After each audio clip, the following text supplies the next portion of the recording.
Hey YouTube, welcome back to my channel, and if you're new here, welcome. My name is Melissa and my channel is all about psychiatric drug withdrawal, reactions, and recovery.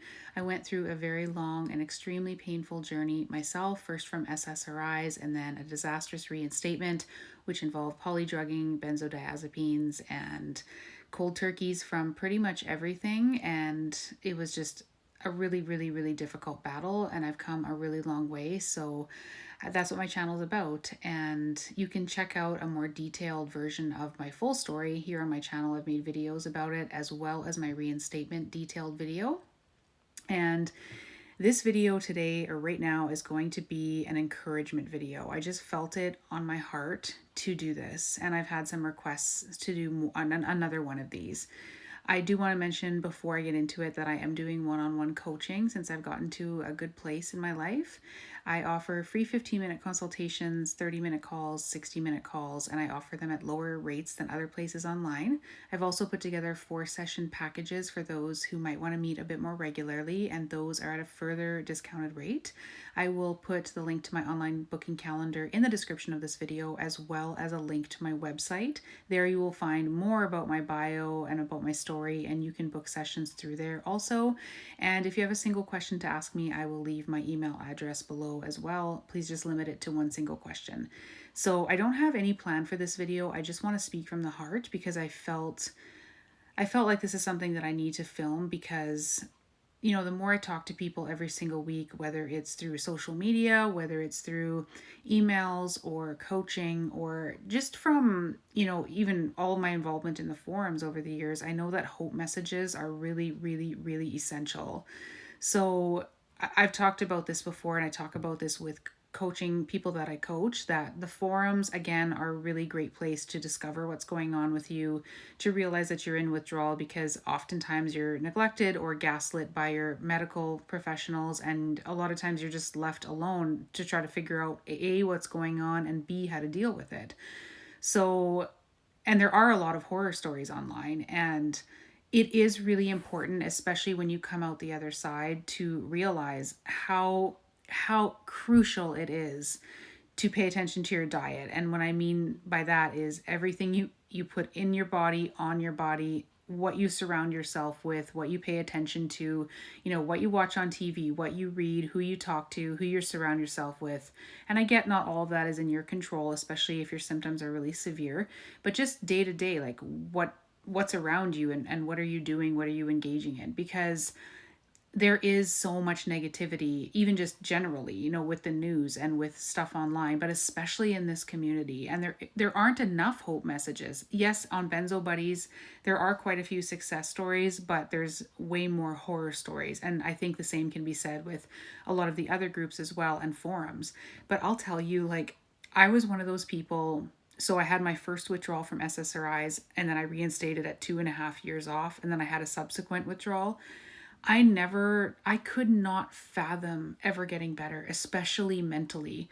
My first withdrawal, my symptoms, I had physical and mental, and they were bad enough that I reinstated, but then things got exponentially worse when I reinstated and then tried different drugs, including benzos, tried a micro taper, didn't work. I was paradoxical, and then a cold turkey from those. I mean, I could not fathom how I would ever get better mentally because my mental symptoms were extreme. You can also find videos on my mental symptoms on this channel.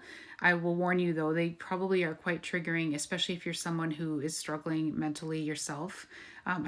There are trigger warnings at the beginning of those videos. But I just struggled so profoundly that I couldn't even imagine. Not only could I not imagine getting better, but I couldn't even remember what it was like to be normal.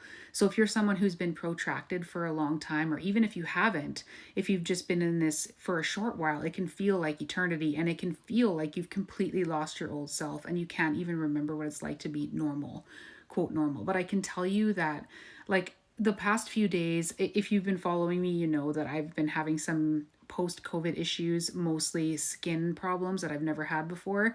And that's been causing me a little bit of anxiety, but I'm figuring out what's going on there and how to fix it. But as far as like my withdrawal symptoms go, like I feel really good. And the last few days I've just felt just so grateful just for my life, my daughter, my health, everything. Like it's just people ask me all the time like, do you still feel terror? Do you still feel fear? Do you still feel, this, that, and the other thing? And really, like, I don't. I rarely feel anxiety anymore. And if I do have anxiety, it's like real sort of normal, typical person anxiety. Yeah, I had some fear. I wouldn't even say fear, but anxiety and nervousness about what was going on with my skin because I had a rash that started on my neck and it spread a couple places and I was like, what is going on? But it was a reaction that I feel like anybody would have in this situation. So, but I don't tie it back to benzos or antidepressants at this point. I don't have cortisol rushes. I don't have panic attacks. I don't have, that feeling of rushing and bomb going off in my head and just like heart pounding and palpitations and all of those things that go along with fear and terror and just fearing my own thoughts and having looping and hallucinating. And like, I don't deal with that now. And it's such a great place to be. And yes, I suffered for a very long time. So from when you count my very first cessation of my first drug, which was 7 years of SSRI use, it was 2.5 years and I was still pretty symptomatic. But I think there's some reasons for that, which I've shared before. I wasn't taking good care of myself. I didn't understand withdrawal really then. And so I was still drinking and doing other things that probably weren't the best for my brain and body. And then I reinstated and, all hell broke loose. And then I really had learned, well, first of all, it was the drugs all along, because in the first one, I was kind of still convinced that maybe I was just mentally ill, even though I wasn't when I started the drugs. But, people and ideas get in your head, and you're like, maybe I do need these drugs.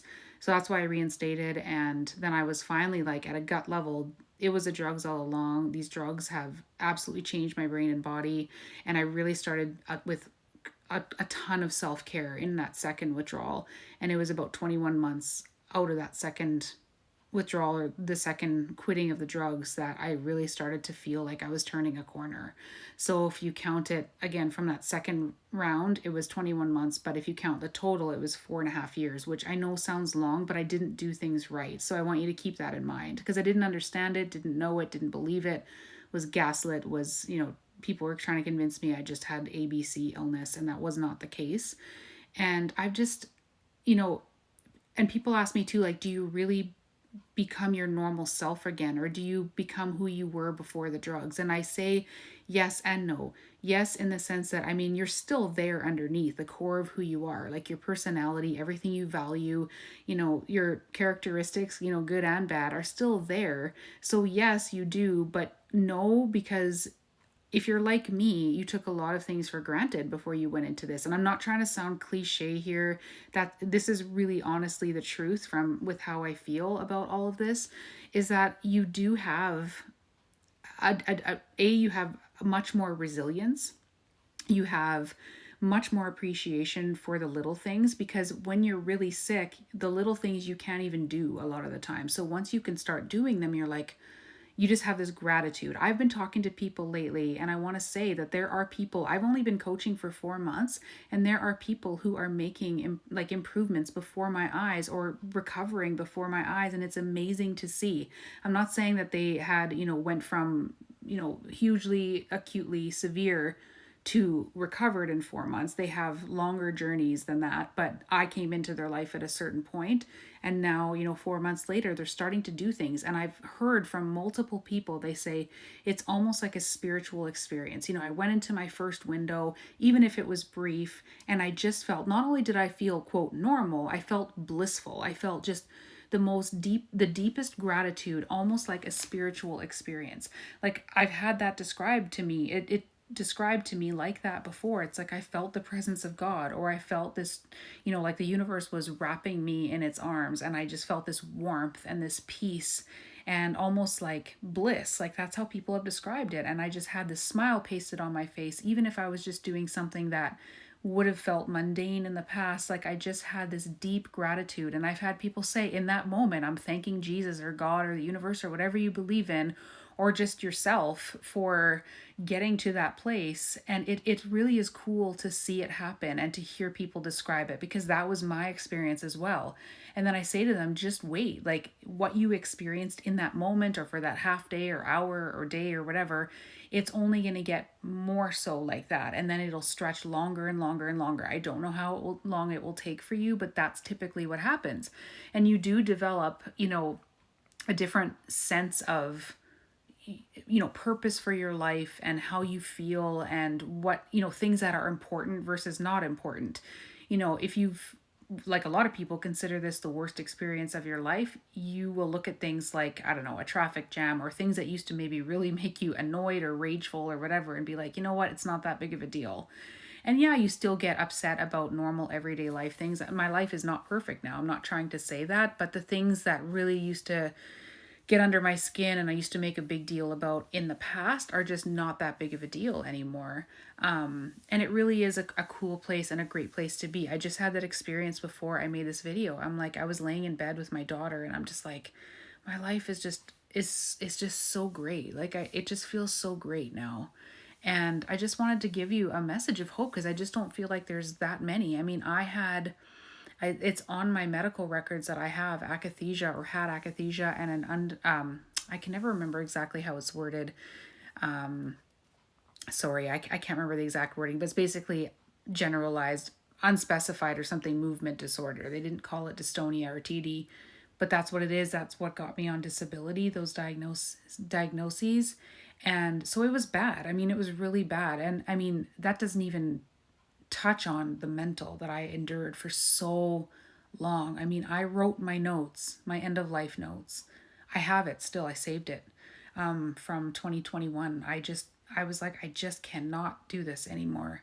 Because at that point, it had been 3 years since the end of my first drug, and I was really in the thick of my second withdrawal, and I was barely functioning, and I was just like, I can't do this. I can't do this, because I felt like I was starting over, even though I was already 3 years in, because at that point I was only 2 months off of the second set of drugs, which had made me so much worse.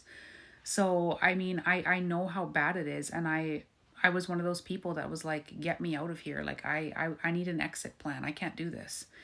And it can change quickly. It can change, it's typically not linear. Sometimes it is, but the windows and waves, like, you have to trust the healing underneath. Take the best care of yourself that you can and trust the process. I know I've said that before, but really, like, once you get those glimmers, like, it's a really good sign that when you get those glimmers or those blissful moments or those windows, it's a good sign, and you need to hold on to that, because eventually your whole life will become like that. And again, yeah, you're human and you're still going to go through hard things, but nothing really compares to this.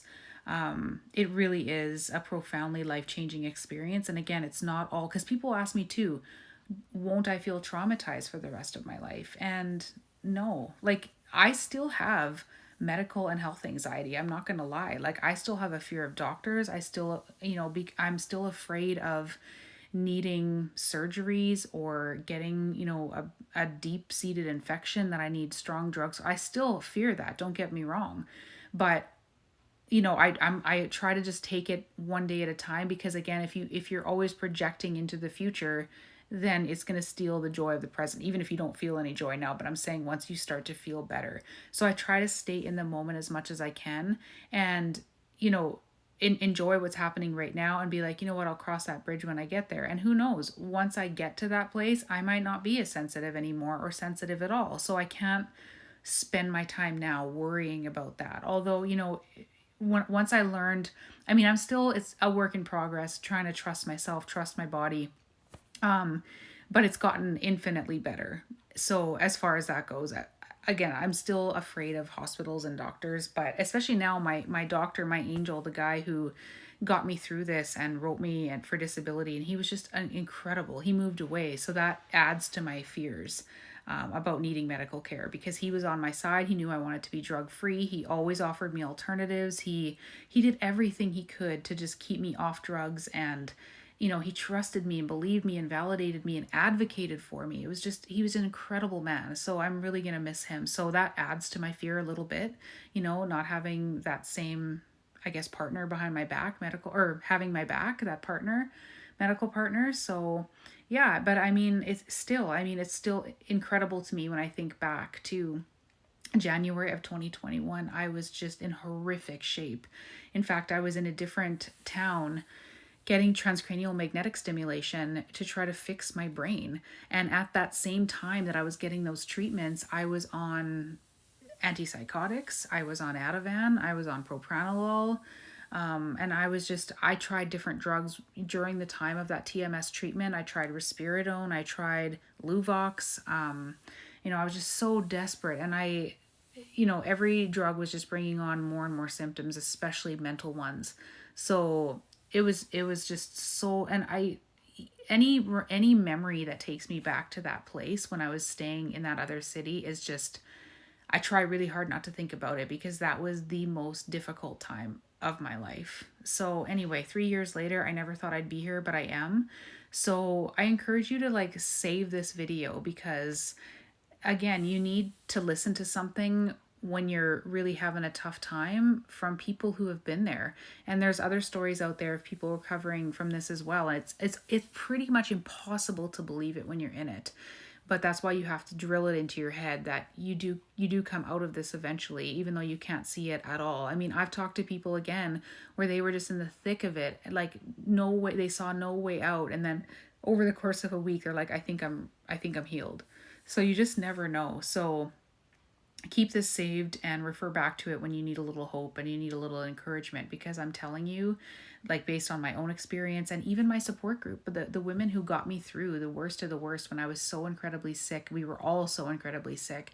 Everybody is doing, and I don't talk to these people all the time or even regularly, but I know enough of their life updates to know that they're doing so much better too. So we were all in acute, we all had severe injuries, and we just kept each other alive, and everybody is, doing a lot better, having babies and getting married and starting businesses and, buying houses, and it's really incredible. So I wanted to just share that little bit of hope for you and just tell you to keep going, and you'll come out the other side eventually. So take care, and I'll see you next time. Bye.